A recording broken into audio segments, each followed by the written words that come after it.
నమస్తే. ఇన్నాళ్ళు నన్ను సపోర్ట్ చేస్తూ, ఎంకరేజ్ చేస్తూ మీ ప్రేమని నాకు అందిస్తున్న ప్రతి ఒక్కరికి కృతజ్ఞతలు. అలాగే ఈ వీడియో కూడా ఖచ్చితంగా మీకు ఉపయోగపడుతుంది. లైక్, షేర్ అండ్ సబ్స్క్రైబ్ చేసి మీ సపోర్ట్‌ని నాకు అందించండి. అలాగే ఈ వీడియో పట్ల మీకున్న అభిప్రాయాన్ని కామెంట్ సెక్షన్‌లో కామెంట్ చేసి తెలియజేయండి. ఇప్పుడు వీడియోని చూద్దాం. జ్యోతిష్య శాస్త్రం ఒక అద్భుతం. వేదాంగమైన జ్యోతిష్య శాస్త్రం అనేటువంటిది మానవ జీవన గమనానికి ఒక వరం. జ్యోతిష్య శాస్త్రం నీ జీవితంలో వెలుగునింపే ఒక భాష. ఆ భాష నీకు అర్థమైతే ప్రకృతి నీతో మాట్లాడుతుంది. అస్ట్రాలజీ నేర్చుకోవాలి అనుకునే వారికి అద్భుత అవకాశం. మురళీధర శర్మ గారి అస్ట్రాలజీ క్లాసెస్ అతి త్వరలో మొదలు కాబోతున్నాయి. 100% జాబ్ గ్యారంటీ. వివరాల కొరకు సంప్రదించండి. నమస్తే, వెల్కమ్ టు అవర్ ఛానల్. నేను పద్మిని. ప్రస్తుతంతో పాటు ప్రముఖ ఆధ్యాత్మికవేత్త, ఆస్ట్రాలజర్, లైఫ్ కోచ్, బాల త్రిపుర సుందరి ఉపాసకురాలు శ్రీమతి డాక్టర్ ఆర్బి సుధా గారు మనతో పాటు ఉన్నారు. మాట్లాడదాం. సుధా గారు నమస్తే అండి. నమస్కారం పద్మిని. ఎస్ సుధా గారు, బోర్డు మీద మీరు రాశారు. అవును, అన్ని స్తంభన. ఇప్పుడు కరెంట్ టాపిక్ కదా, హాట్ టాపిక్ అయిపోయింది అది. ఇన్నాళ్ళ స్తంభన ఏంటి సుధా గారు? స్తంభన 7th జూన్ వరకు. అవును, స్తంభన అనే దానికి మనం ఆల్రెడీ మాట్లాడుకున్నాం. బట్ జనరల్ గా చెప్పాలి అంటే ఎప్పటికైనా ఇప్పుడు నాట్ ఓన్లీ రిట్రోగ్రేడ్ మోషన్, మళ్ళా నీచ పడినప్పుడు స్తంభన. స్తంభన అంటే ఏంటి? మనమే ఉన్నాం, మనకు ఒంట్లో బాగాలేకపోతే ఏం చేస్తాం? అలాగే ఆగిపోతుంది. అలాగే మార్స్ కూడా, అంటే కుజుడు ఏంటంటే స్తంభిస్తున్నాడు అనేది మెయిన్ టాపిక్. ఎక్కడ స్తంభిస్తున్నాడు అనేది వెరీ ఇంపార్టెంట్. స్తంభన అనే దానికి అందుకనే ఎగ్జాంపుల్ కింద అది చెప్పాను అనమాట. అంటే నీచ పడుతున్నాడు. మనకి తెలిసిన ఒక విషయం ఏంటంటే క్యాన్సర్, కర్కాటకంలో నీచపడతాడు అనమాట. అదొకటి కాకుండా మనం ఎప్పటికైనా మాట్లాడుకునేది ఫ్రెండ్షిప్స్ మాట్లాడుకుంటాం. అంటే ఏంటంటే న్యాచురల్ ఫ్రెండ్షిప్స్ ఉంటుంది, న్యాచురల్ ఎనిమినిటీ ఉంటుంది మనకి 9 గ్రహాల్లోనూ. అలాగే ఏంటంటే బెనిఫిక్స్ ఉంటాయి, మ్యాలిఫిక్స్ ఉంటాయి. సో ఈవెన్ బుధుడు ఇల్లు బై ఇట్ సెల్ఫ్ ఇస్, అంటే ఏంటి, స్తంభన ఎక్కడ జరుగుతుంది? క్యాన్సర్. ఇక్కడ నుంచి ఎక్కడ దిగాలి? మనకి మిథునం నుంచి దిగాలి కనుక మిథునం by itself is enemy's place అనమాట. సో అక్కడ కూడా ఏంటంటే మనం ఎక్కడైనా తెలియని ప్లేస్ లో కానీ వేరే ప్రదేశంలో వెళ్ళినప్పుడు గబుకుని మనకి తెలియదు ఎలా చేయాలి, పనులు చేయాలో తెలియదు కనుక. అలాగే ఒక ఎనిమి ఇంట్లో ఉన్నాము అంటే కట్టేసినట్టే ఉంటుంది కదా, అలాగే ఉండదు. అందుకోసమే స్తంభిస్తోంది ఎన్ని నెలలు అని చెప్పుకుంటున్నాం అనమాట. అది ఎప్పుడెప్పుడు జరుగుతోంది అనేది చూద్దాం. ఇప్పుడు ప్రస్తుతం మనం ఇంకా ఆగస్ట్ ఎండ్ సెప్టెంబర్ లో ఉన్నాం అనుకుందాము. ఆగస్ట్ 26th నుంచి మిథునంలో ఉన్నారు. సో మిథునం నుంచి మళ్ళా ఏమో కర్కాటకంకి October 20th వెళ్తున్నారు అనమాట. సో వెళ్ళిన తర్వాత అక్కడ రిట్రోగ్రేడ్ మోషన్ అనేది జరుగుతోంది.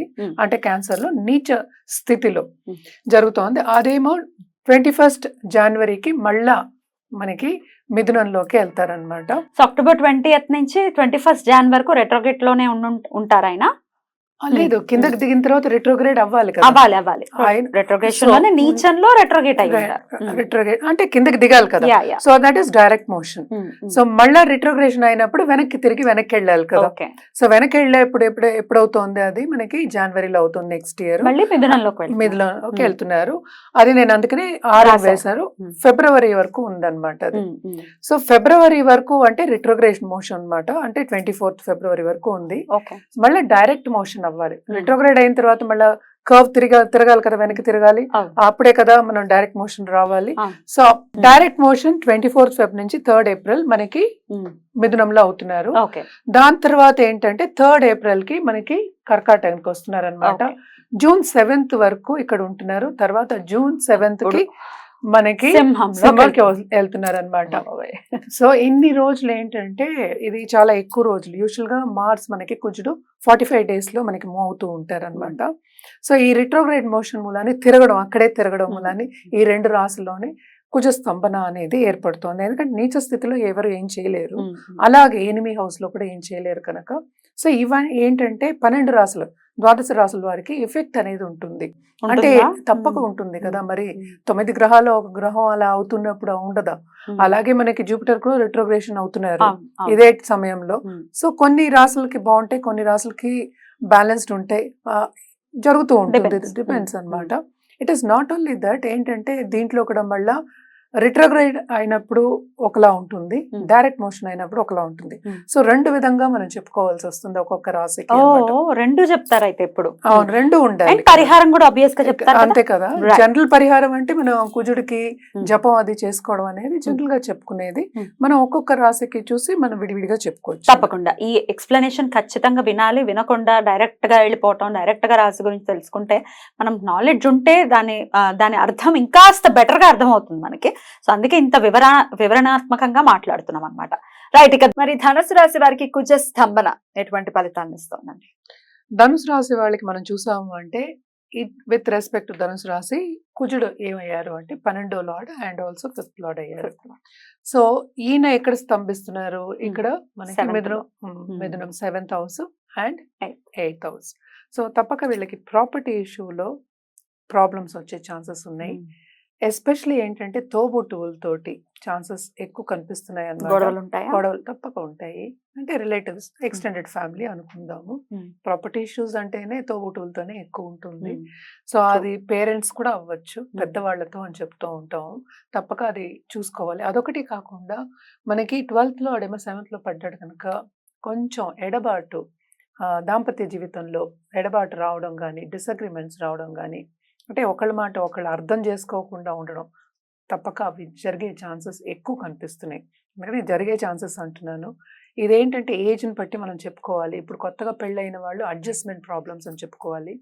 అంటే కొంత 15 ఏళ్ళు పెళ్ళైన తర్వాత ఆ టైంలో కూడా ఏంటంటే ఈ ప్రాబ్లమ్స్ అంటే ఎక్కువ మిస్అండర్స్టాండింగ్స్, ఒకళ్ళ మాట ఒకళ్ళు వినకపోవడం, ఈగో క్లాషెస్ అంటూ ఉంటాము.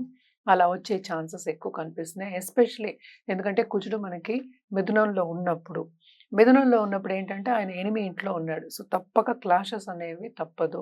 అలాగే మనం చూసాము అంటే మనకి లక్కి కొంతవరకు భాగ్యానికి అడ్డంగాలు వస్తూ ఉంటాయి. సో కెరియర్ పాత్లో ప్రాబ్లమ్స్ అనేవి చూస్తూ ఉంటారు. అంటే ఏంటంటే ఏ పని తొందరగా అవ్వదు, వాళ్ళు మొదలెట్టిన పని అది తొందరగా అవ్వదు, అంతే స్తంభిస్తుంది. కొంతవరకు ఏంటంటే ఫాస్ట్గా అయ్యే పని కూడా డిలేస్ అవుతూ ఉంటాయి. అలాగే మనం చూసామంటే పిల్లల మీద ఖర్చు పెట్టే ఛాన్సెస్ ఎక్కువ కనిపిస్తున్నాయి. వాళ్ళని ఒక దారిలో పెట్టడానికి కానీ, లేకపోతే మరీ శుభ ఖర్చులు అని చెప్పలేము, మిశ్రమ ఖర్చులు అనుకుందాము. అటు శుభానికి అవ్వచ్చు, అటు అశుభానికి అవ్వచ్చు అనమాట. సో అది జాగ్రత్తగా ఉండాలి ఆ ఖర్చుల విషయంలో. సో ఫైనాన్షియల్ ప్లానింగ్ చేసుకోవడం వీళ్ళు ఎక్స్ట్రీమ్లీ ఇంపార్టెంట్. సో ఇంకోటి ఏంటంటే స్టూడెంట్స్, ఇప్పుడు కాంపిటేటివ్ ఎగ్జామ్స్ రాసేవాళ్ళు కానీ, లేకపోతే పై చదువులకి మనం ఇంకా బాగా చదువుకోవాలి, నాకు ఈ సబ్జెక్టే కావాలి అనుకునే వాళ్ళందరికీ ఎదురు దెబ్బలు అనేవి మనం వీళ్ళు చూస్తున్నాం అనమాట. ఎస్పెషలీ ఎప్పుడు ఇక్కడ ఉన్నప్పుడు అంటే మన ఏంటంటే రిట్రోగ్రేడ్ మోషన్ అండ్ ఆల్సో ఏంటంటే నీచంగా ఉన్నప్పుడు కూడా మనం చెప్పుకుంటున్నాం కనుక ఇది కంటిన్యూస్ గా ఈ 8 నెలలు జాగ్రత్తగా ఉండవలసిన, ఈ రాశి వాళ్ళు కొంచెం జాగ్రత్తగా ఉండవలసిన తరుణం అన్నమాట. ఏ విషయంలో, కెరియర్ విషయాల్లో ఇంతకీ కావాల్సింది అదే కెరియర్, ఎస్పెషల్లీ పిల్లల విషయాలు, అలాగే దాంపత్య జీవితం, ఇంటర్ పర్సనల్ రిలేషన్షిప్స్ అని చెప్తాం అనమాట. వీటన్నిటికీ ఏంటంటే రెమెడియల్ మెషర్స్ చేసుకుంటేనే కొంతవరకు సర్దుకుపోతుంది. మరి ఎట్లాంటి రెమెడీస్ చేసుకోవాల్సి ఉంటుందండి వీళ్ళు తప్పక ఏంటంటే మనకి గురువే పూజించుకోవాలి, గురువే నమః అని మనం కంటిన్యూస్ గా చేసుకోవచ్చు. అండ్ ఆల్సో ఏంటంటే వీళ్ళు ప్రదక్షిణ చేయడం, నవగ్రహాలకి ప్రదక్షిణ చేయడం ఎక్స్ట్రీమ్లీ ఇంపార్టెంట్. అదేంటంటే థర్స్డే చేయొచ్చు, అలాగే మంగళవారాలు చేయొచ్చు. రోజు చేసేవాళ్ళు తప్పక వాళ్ళ ఓపికను బట్టి చేసుకోవచ్చు. ఇవన్నీ చేసినప్పుడు ఏంటంటే మోస్ట్ ఇంపార్టెంట్ మనకి ఫ్యూచరే ఇంపార్టెంట్. అంటే పిల్లలు అని ఎందుకు చెప్తున్నాం అంటే అది ఫ్యూచర్ గురించి మాట్లాడినప్పుడే. సో పిల్లలు బాగుండాలి, అలాగే వాళ్ళకి లక్ చేకూరాలి అన్నప్పుడు ఏంటంటే ఈ 8 నెలలు తప్పక ఈ పూజలు చేయడం అనేది వెరీ వెరీ ఇంపార్టెంట్. ఇంకోటి మోస్ట్ ఇంపార్టెంట్, తల్లి మనకి మొదటి గురువు. సో ఏ గురువుని కొలిచినా కూడా మంచిదే అనమాట. అందుకనే మనం చెప్పామంటే శక్తికి పూజ చేయండి అని చెప్తాం. ఎందుకంటే శక్తి రూపానికి పూజ చేసినప్పుడు తొందరగా పనులు అయ్యే ఛాన్సెస్ ఉంటాయి. అలాగే ఆబ్స్టకల్స్ కూడా కొంతవరకు మనకి ఏంటంటే స్ట్రెంగ్త్ని ఇస్తాయి, కరేజ్ని ఇస్తుంది కదా. ఈ పూజలు చేసినప్పుడు మనకి ఏమొస్తుంది, కరేజ్ వస్తుంది, అలాగే పేషెన్స్ కూడా వస్తుంది. అవును ఇవాళ అవ్వకపోతే రేపు అవుతుంది అన్న ఒక కరేజ్ ఉంటుంది, కరేజ్ అనేది వస్తుంది అనమాట. సో తప్పక అవి చేసుకుంటే ఇంకా బాగుంటుంది వీళ్ళకి అని చెప్పచ్చు. డెఫినెట్లీ ఈ 7 months కూడా కొంచెం జాగ్రత్తగా ఉండాల్సినటువంటి పరిస్థితి ఉంది అని చెప్తున్నారు. కాబట్టి చెప్పినటువంటి పరిహారాలు చేసుకుని వీళ్ళకి ఈ 7 నెలలు కూడా చాలా పీస్ఫుల్ గా వెళ్ళాలని మనస్ఫూర్తిగా కోరుకుంటూ ఇక నెక్స్ట్ ఎపిసోడ్ లో మకర రాశి గురించి తెలుసుకుందాం. థ్యాంక్ యూ అండి, నమస్తే.